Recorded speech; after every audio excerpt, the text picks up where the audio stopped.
Tony Hawk, everybody loves Tony Hawk.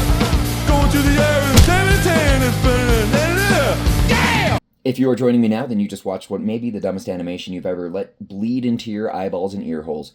So, let's walk through it. This week is facial animation and emotion. I've got Dune here, who's going to be riding a skateboard down this lovely little path until, boink, he hits his head and goes flying off a jump. So, starting at the beginning, this is about facial animation mostly, and I did kind of take it easy. I was focusing on the lip sync this week.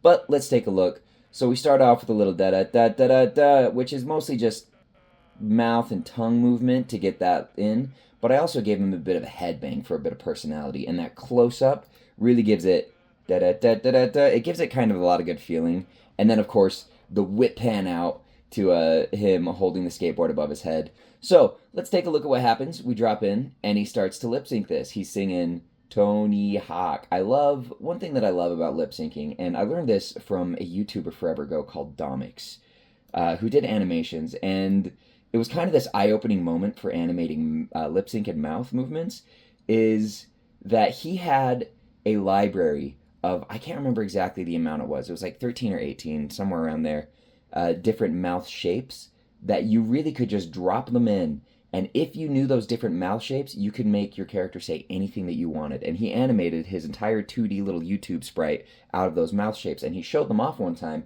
and I used to reference them all the time, but now all I gotta do is make those mouth sounds with my mouth. I'll say Tony and like really exaggerate it with my mouth and then put it onto Dune's face here. So when he's cruising down and he says, where is it?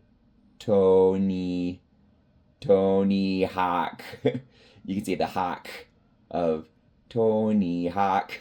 So really it's just kind of like that. I mean, I really even could have exaggerated it more, but you get the O of his mouth pulling into the E right there. And then the hawk. But moving on from that, he hits his head. We have his tongue go flying out of his mouth. His nose stretches way back, if you see that. Whack. Bounces, reacts, his tongue's hanging out, and then, yeah. So really this is just a big old goofy thing, but I thought I'd have a little bit of fun with it. I really wanted to get some fun camera motion, some movement, and I know that's not what the idea of this assignment is about, but I'm a big fan of dynamic motion, especially when it comes to the camera, being creative with it, and having that whip pan out, and then the cut to him riding the skateboard, I think is really, really fun. And then, obviously, the hit, the pull around, and the yeah. Not the most professional of camera movements, and I honestly did not go into the graph editor this week, so don't judge me on that. But, when it comes down to it, I think we have a fun little animation. Tony Hawk!